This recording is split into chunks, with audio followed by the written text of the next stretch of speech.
जीवन की सच्चाई आपको पता है क्या है कि जीवन में हमेशा एक दूसरे को समझने का प्रयत्न करो, परखने का नहीं। लोग बदलते नहीं, बस इतना होता है या तो आप में उनकी दिलचस्पी खत्म हो जाती है या आपसे ज़्यादा कोई और दिलचस्प उन्हें मिल जाता है। समय नहीं लगाना ये तय करने में कि आपको क्या करना है, वरना समय तय कर लेगा कि आपको क्या करना है। शिकायत वहाँ होती है कि जहाँ आपको विश्वास ना हो, जब आपको यह एहसास हो जाए कि आप किसी की ज़िंदगी में सिवाय बोझ के कुछ नहीं है, तो आपको खामखा उनकी ज़िंदगी में रुकना नहीं चाहिए।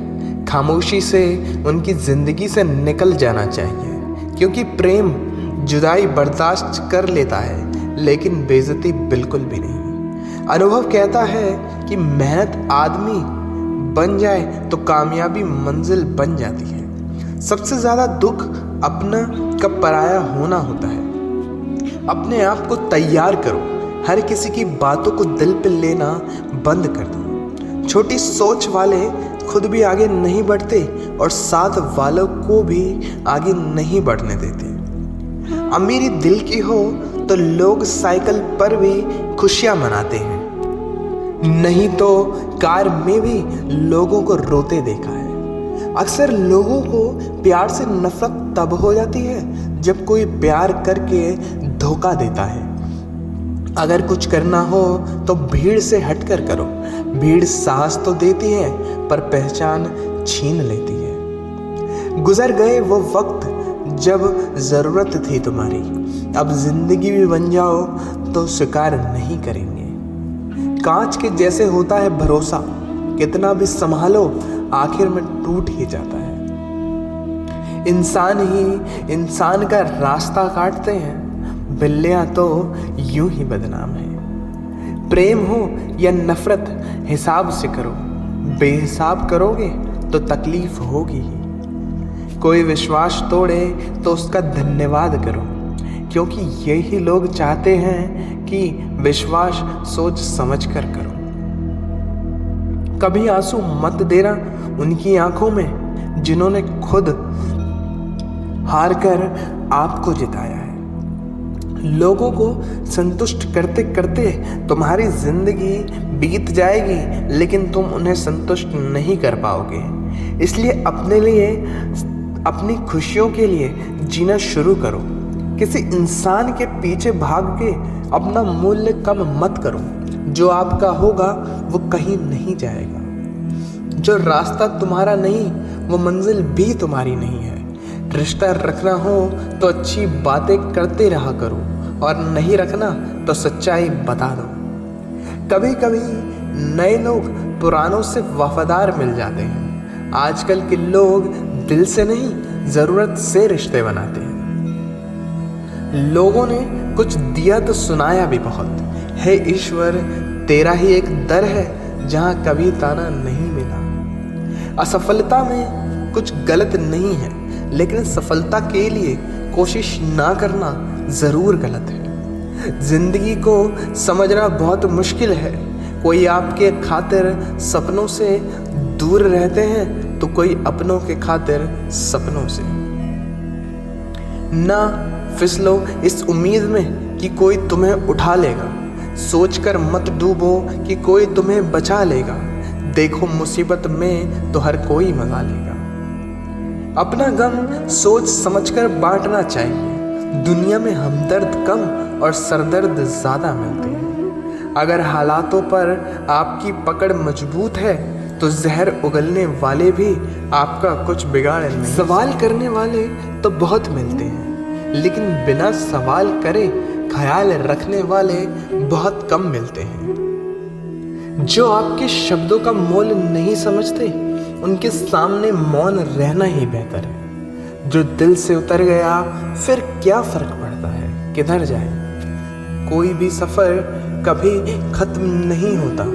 या तो रास्ते बदल जाते हैं या फिर वास्ते ही खत्म हो जाते हैं। दोस्तों, आज मैं आपको बताऊंगा कि श्री कृष्ण द्वारा दी गई 5 ऐसी बातें जिससे आपकी ज़िंदगी और आसान हो जाएगी और आपके मन में चल रही सारे सवालों का उत्तर मिल जाएगा। साईं कहते हैं कि लोग क्या कहेंगे इस बारे में विचार करके कार्य करना चाहिए। ये गीता का सबसे क्रांतिकारी संदेश है, क्योंकि आजकल लोग ये तो कहते हैं कि लोग क्या कहेंगे ये मत सोचो, पर ये श्री कृष्ण कहते हैं कि जब युधिष्ठिर युद्ध में कृष्ण से कहते हैं कि लोग, हे माधव ये तो हमारे चाचा ताऊ हैं, मेरे गुरु हैं, मैं इनको नहीं मार सकता, मैं युद्ध नहीं करूँगा, तो श्री कृष्ण कहते हैं हे पात्र मैं ही इस दुर्बलता को मार दो, नपुंसकता को प्राप्त मत हो, युद्ध करो, क्योंकि तुम इस युद्ध भूमि में आकर युद्ध नहीं करोगे तो लोग तुम्हें युगों तक कायर और डरपोक कहेंगे। तो श्री कृष्ण यहाँ अर्जुन से कह रहे हैं कि युद्ध नहीं करोगे तो लोग तुम्हें कायर कहेंगे। इससे आप खुद समझ सकते हैं कि लोग क्या कहेंगे। इस बात की परवाह करनी चाहिए, क्योंकि अगर लोगों के अंदर किसी का भय नहीं होगा तो वो गलत और अनैतिक काम करने से पहले सोचेंगे ही नहीं। तो अगर आपको 2-4 लोग कुछ कहते भी हैं तो उनकी मत सुनो, लेकिन सब लोग तुम्हें गलत बोलते हैं तो ये मत कहो कि लोगों का काम है कहना। अपने अंदर झांको और देखो कि आप कहाँ गलती कर रहे हो। साईं दूसरी बात कहते हैं कि इंसानियत के सिवा इस दुनिया में कुछ भी नहीं रहता। इंसान जब पैदा होता है तो वह नंगा ही आता है, और जब वो मरता है तो उसे जला देते हैं, उसके साथ में कुछ नहीं जाता।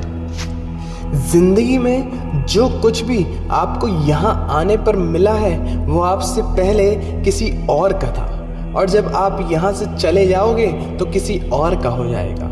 जो पैसा आपके पास है, जो नाम आज आपके पास है, और जिस भी पद पर आप आज हैं, इससे पहले यहाँ कोई और था, और आज भले ही आप हों लेकिन कल कोई आपसे यह जगह छीन लेगा। दोस्तों, यही सृष्टि का नियम है और भगवत गीता की सबसे बड़ी सीख है जो हर एक इंसान को समझना चाहिए।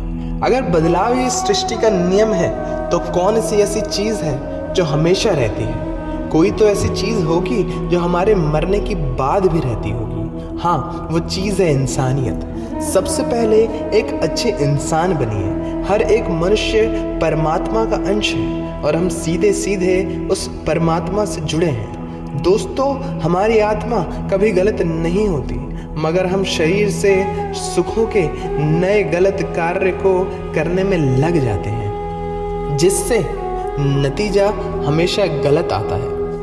आज हमारे पास जो कुछ भी है, चाहे हमारा प्यार, पैसा या फिर रिश्ता या नाम, वो सब हमसे एक ना एक दिन छिन जाएगा या तो दूर चला जाएगा। यही सृष्टि का नियम है। जो आज आपका है वो कल किसी और का था, और जो आज आपका है वो कल किसी और का हो जाएगा।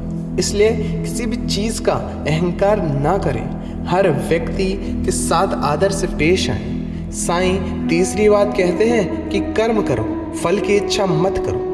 मनुष्य कर्मों के बंधन से बना हुआ है, एक क्षण भी बिना कर्मों के नहीं रह सकता। जब हम सोते हैं तो हमारा मन तब भी कर्म करता है। मनुष्य कभी कर्म के बिना नहीं रह सकता, लेकिन जीवन में अगर तरक्की करनी है तो मनुष्य को निष्काम भावना के साथ अपना कार्य करते रहना चाहिए। फल की कोई इच्छा नहीं रखनी चाहिए। ज़्यादातर लोग जब कोई काम करते हैं तो इस भावना के साथ करते हैं कि इस कार्य को करने से मुझे भविष्य में कोई लाभ मिलेगा भी कोई या नहीं। लेकिन साईं कहते हैं कि फल की इच्छा रखने से इंसान में कामुकता बढ़ती है और वो इंद्रियों के अधीन हो जाता है। इसलिए हमें कर्मों का सिद्धांत का अनुसरण करना चाहिए। कर्म योग यानी बिना फल की इच्छा किए कर्म करना चाहिए। बिना इच्छा के कर्म करने का फायदा ये भी होता है कि आप काम पर ज़्यादा ध्यान दे पाते हैं। साईं चौथी बात बताते हैं कि लड़ाई से डरने वाले मिट जाते हैं। जिंदगी एक उत्सव है, संघर्ष नहीं। यदि आप अपनी जिंदगी को संघर्ष समझते हैं तो निश्चित ही वो संघर्षमय होने वाली है। हालांकि जीवन के कुछ मोर्चों पर व्यक्ति को हमेशा लड़ने के लिए तैयार होना चाहिए। जो व्यक्ति लड़ना नहीं जानता, युद्ध उसी पर थोपा जाएगा या उसको सबसे पहले मारा जाएगा। उसी के जीवन में संघर्ष भी होगा।